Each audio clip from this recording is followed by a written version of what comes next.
Good day, everyone. It's a great day for me.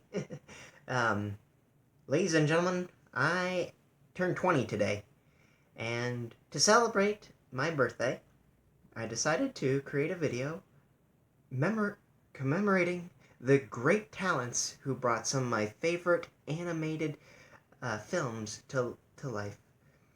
These directors take pride in their animation, and they are incredibly creative, inventive, and are brilliant storytellers. And I'd very much like to share 10 of my personal favorites with you today. So without further ado, here are my top 10 favorite directors of animation.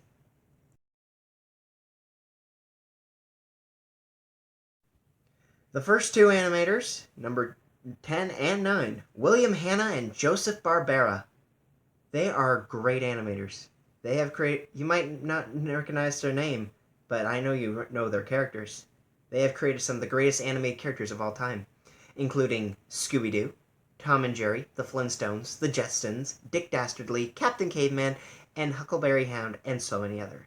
These guys know cartoons very well.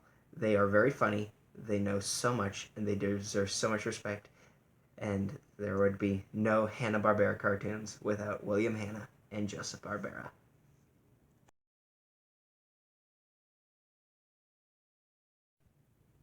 Number 9 would be the master of the gags himself, Bob Clampett.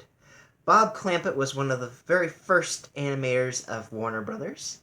Him and Tex Avery both created something called Looney Tunes. I'm sure you've heard of it. Um, Together, they created The Wacky Daffy Duck and so many others.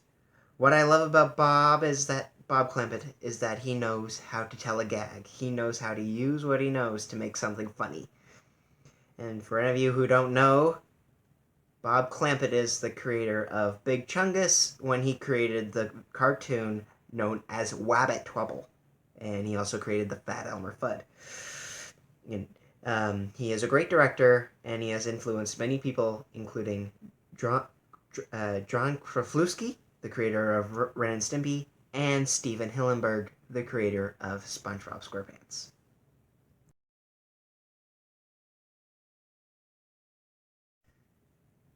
Don't! Matt Groening has put a lot of things in our lives, but none other will be he is the creator of the longest running cartoon of all time. I am talking about this little cartoon called The Simpsons. The man designs yellow characters and gets a million. I do it and people think I'm weird. Um, but don't forget, folks, he also gave us a pizza delivery boy who travels from the 1990s to the future and meets a drunk robot.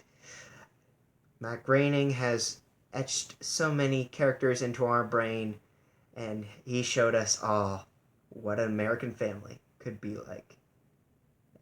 And to that I say, eat my shorts.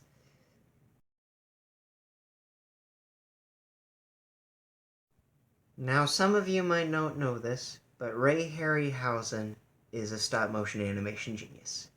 His films range from the 1950s to the 1980s. He has been in charge of animation in great classics like Jason and the Argonauts, Clash of the Titans, and Sinbad and the Seventh Sailor. He is phenomenal at his work, and his influence has been around and has influenced many directors, including Peter Jackson, Tim Burton, George Lucas, and Steven Spielberg. May Ray Harryhausen forever live.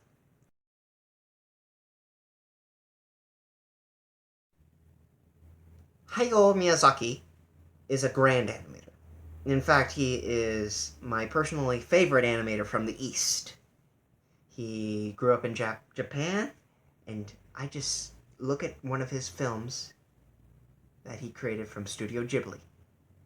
He brings so much art into his films, like Spirited Away and Howl's Moving Castle and Ponyo. He is creative. He is a genius. He never rests until it is perfection. Hayao Miyazaki is one of the greatest Japanese animators of all time, and I salute him.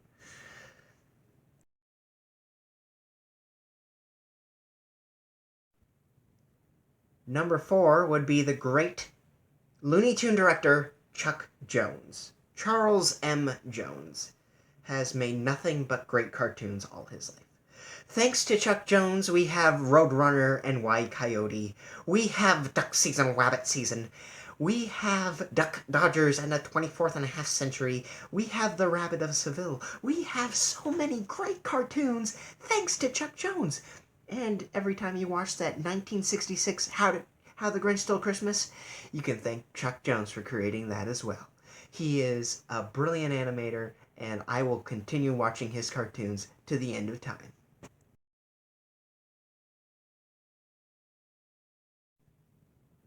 I love Brad Bird. Brad Bird created The Iron Giant, one of the best animated films I've ever seen in my life. He was a writer of The Simpsons and animator, where he created the great Sideshow Bob, and he created great movies like Ratatouille and The Incredibles. Brad Bird is a genius of animation, and one of the great things about him is that he knows who to thank. See, Brad Bird, he was actually mentored by two great Disney legends, Ollie Johnson and Frank Thomas. They even have cameos in some of his movies. I love Brad Bird. He is definitely one of my favorites.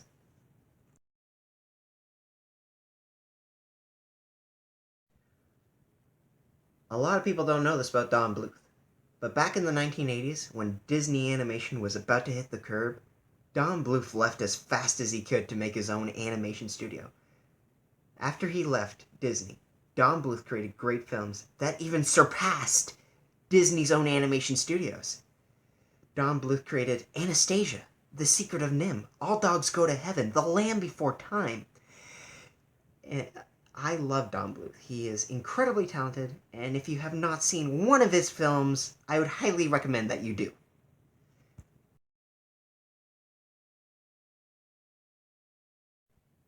Last but not least, I'd like to talk about John Lasseter, the father of Pixar.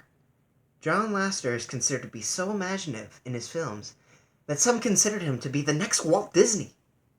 John Lasseter is the most famous for his Toy Story movies, A Bug's Life, and Cars. And may I just say, Cars was the first film I ever got to see in theaters, and I'll always remember it. This guy brought computer animated movies to life, and he is my favorite director of animator, and I love his style. I love that he always wears a Hawaiian shirt. I love John Lasseter. And, of course, there are so many great animators that I have not even got to.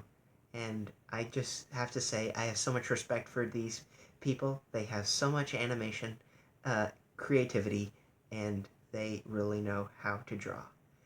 I hope that you enjoyed my first video back from my long hiatus, but I'm back now, and I'm ready to do some more movie reviews for your entertainment.